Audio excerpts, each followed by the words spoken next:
Good afternoon and welcome to part 2 of my Labour may be plotting a devastating plan to make millions tax prisoners in their own homes video. This article was written by Alistair Heath. It's in the Telegraph, 8 p.m. last night actually, so it's pretty fresh. You've probably already watched my video going through the article. If you haven't, then the link is there to go and watch that. Couple of comments at the end. It goes both ways, this one, and I don't think it is a simple thing, but I do think this is a way for things to start heading in a direction that we really don't want to go. You know, you'll own nothing and be happy, including you won't even own your own home. But let's just see what the comments said. So, first comment, a well thought through and eloquently written article with sharp references to historical and current challenges, as well as the failed experiments and delusional Marxist utopias. Obviously, Karl Marx had some ideas for how he thought things should run, and as yet hasn't been proven right. There isn't yet a communist society that has worked, is there? Generally, that's because power corrupts, and absolute power corrupts absolutely. From personal experience, carrying on with the comment, of growing up in a socialist society where everyone is equal, but some are more equal than others, the current government's direction of travel is a recipe for a failed economy through lack of ambition and ambivalence of the population. Why should one work hard their entire life, save hard, invest and take risks, and in the end all is taken away through taxation? I fear we are about to enter a phase where ambition and aspiration will become pointless and any wealth will become immoral, just like the Marxists want. We must stand our ground, otherwise the future is bleak. Superb comment. Let's just go back to what he said there. I fear we're about to enter a phase where ambition and aspiration will become pointless. Are we not already there? It seems to me that if I was 18, 19 and just starting out, wow, difficult, isn't it? What do? You can go to university and get yourself in a load of debt. You can do an apprenticeship and not necessarily... You get a trade. That's basically the only answer, isn't it? Get a trade and then try and travel. So what I've concluded there is the answer for young people growing up today is to leave the country. Because how do you project forward? How do you plan? How do you try and build a future in a country that wants to take everything from you? You can't, can you? It doesn't work. I keep saying this to Mrs. Jeff. If we stay in this country, if we find a way, if we can work something out and we stay, what future does that give us? And what future does it give our children? Yes, there's lots of challenges with leaving the country, but there comes a point where you have to go, do you know what? The cons of staying are now outweighed by the pros of leaving, because I don't understand what the future is going to look like, particularly once you've got all of these, hundreds and hundreds and hundreds of young men in hotels at the moment being put up by taxpayers. What happens when they join the job market or try to join the job market? Just from a future point of view, let's not talk about, the safety in the streets and that everybody's being stabbed everywhere at the moment. Let's not talk about that. From a purely economic point of view, what is the impact on the economy for bringing all these people in to add them to the work market? Let's do another comment. I bought my house, a rundown cottage in a lovely village in 1995 for 70 grand. I demolished it and I rebuilt it. I demolished it and I rebuilt it. Then I extended it 3 times. I bought a field next to it for 50 grand. It's now valued at £1 million. I've maintained and invested in it properly over the years, but this massive increase in value is not due to me or my actions. The reality is that massive wealth gains due to property are mostly unearned and come at the expense of our children, who will never be able to get on the property ladder. A massive correction must occur in the property market, or the young will perceive that they have no future. Good comment. And again, that's why I wanted to make this video about the comments, because it isn't all one way. There are arguments that we need to do something about the housing market because of what's happened, in this case, since 1995. They've done nothing to earn £1 million, but they've effectively got £1 million. But again, that's also a bit of a false economy, because then they've got to go move somewhere else and you don't realise any of the gains on your property until you sell it, unless you're leveraging it for loans and all that sort of stuff. Another comment. House prices haven't gone up as much as the stock market in the last 20 years, but you can live in a home, and as long as you pay to maintain it and the council tax, it's rent free. By the way, downsizing at the moment is difficult. Interest rates scare people. Stamp duty is a real disincentive for buyers and sellers, and the uncertainty caused by Rachel Reeves and her ideology is the final nail. Hang on tight for the rough ride to come. Rough ride to come on property and the stock market, and indeed the future. So another good comment. And again, like all of these comments, they're well written and they're generally pretty intelligent, which is why I thought it's worth putting them on a video. Another comment. Look at what happened in the liberal US states. People in the likes of New Jersey or New York will often pay $25,000 to $40,000 in property taxes each year on perfectly ordinary homes.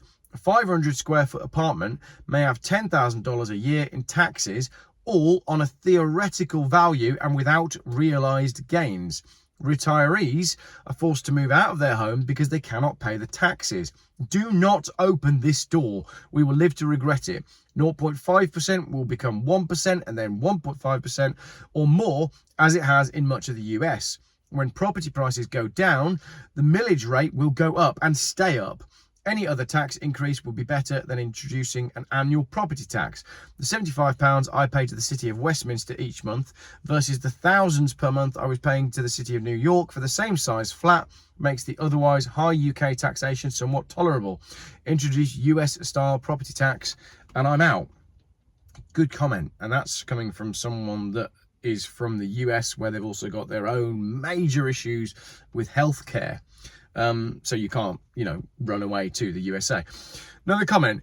We never asked for the economic and immigration decisions that have driven house prices. Those of us who bought our homes in the 80s and 90s, when I was a child, faced huge leaps in interest rates. We raised our families without the family tax credits, subsidised childcare, maternity leave, etc. that are taken for granted today. The rise in house prices is certainly challenging for young people, and many of us have helped our children get on the property ladder and continue to subsidise them long into adulthood by paying for repairs, holidays and providing free childcare. This is key. So people that have made money on their homes by buying them in the 80s and 90s, scrimped and saved in the 80s and 90s, but they're now having to use their unrealised gains to help their kids who now can't get on the property market because it's also expensive. I was raised in a family, there were 5 kids in the family, and my dad earned enough money that my mum didn't have to work. And yet now it's pretty rare that anyone is just a housewife, just staying at home to run the home and look after kids. That used to be the norm. Now it's not. It used to be the norm because people used to be able to afford to do that, and now it's not. Rose tinted specs, Jeff, is that what that's all about? Am I wrong? You tell me. Another comment. I'd be happy with replacing council tax with a 0.44% levy on my home's value. It would save me £900 a year. I don't like council tax because it's not related to the ability to pay it, buy a home while working, but continue to pay council tax at the same rate when retired and on less than half the income that bought the home. Great comment. And like I said, these comments do go both ways. I'd be happy with replacing council tax with a 0.44% levy. Yeah, but they're not going to replace council tax, are they? It's like the whole road tax thing. Give us a pay per mile system where you only pay for the miles that you drive. Superb, excellent. But you have to do away with fuel duty and you have to do away with vehicle excise duty. That's not what they're going to do. They're going to roll out pay per mile on top of fuel duty and on top of vehicle excise duty. You're just going to be taxed to death. We're reaching the stage now where many people must be starting to go, what is the point? Another comment. I understand our Chancellor is also aiming her support on housing associations, those companies to whom social housing was outsourced.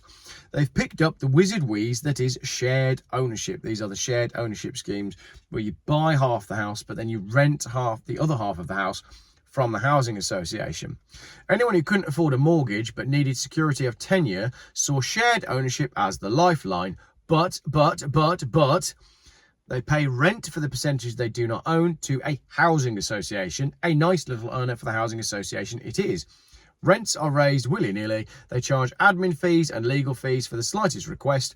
And do they shoulder the landlord responsibilities of maintenance? No, they don't. In short, it's a license for them to make money. Do they need support, Chancellor? No, they don't. Great comment on shared ownerships.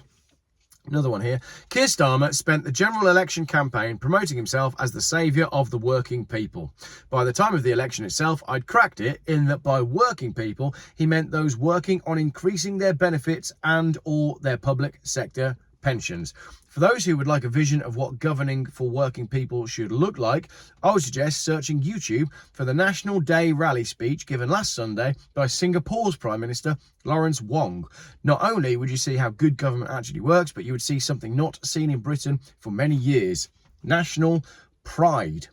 Pride has gone out the window, hasn't it? Pride, right? Here's a thought. Here's a Jeff thought. Here's a bonus. Pride has been replaced by pride, quite literally. We no longer have pride in being British and taking pride in, Englishness or Welshness or Scottishness or Cornishness or whatever it might be. There is no pride in that anymore. You can't hang a flag up. You can't celebrate St. George's Day.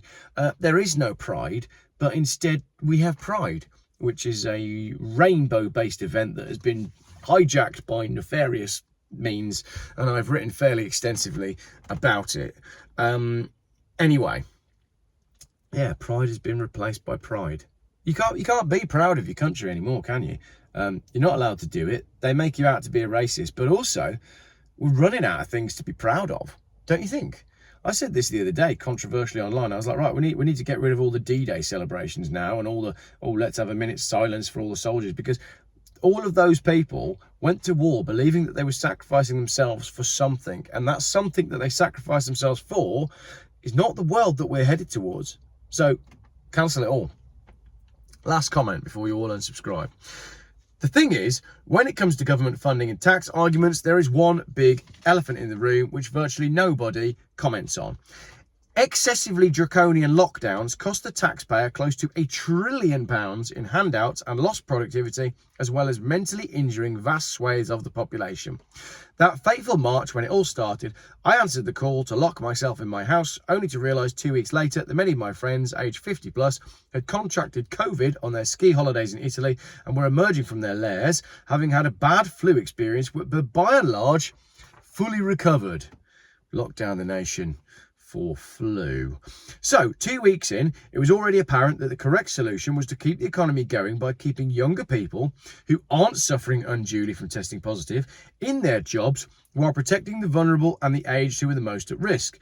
That way we could have saved billions. Meanwhile, Labour were calling for ever more stringent lockdown measures and now blame the government funding crisis exclusively on non-COVID related issues.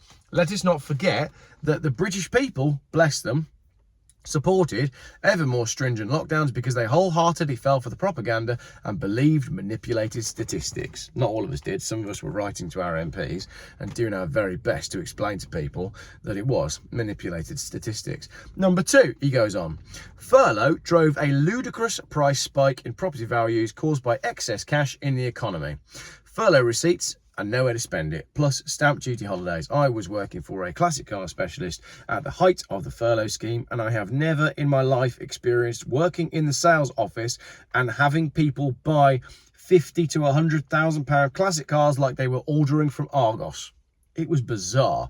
Number 3, the excess cash in the economy led to stagflation, also fueled by the property boom and excess of demand over supply on goods, e.g. housing supplies, and businesses increasing prices for no good reason other than using higher inflation rates as their excuse. We will pay for these decisions for years to come, but let us not forget how ill-informed many of them were. Superb, well-written comment from someone there who quite clearly sees through it all.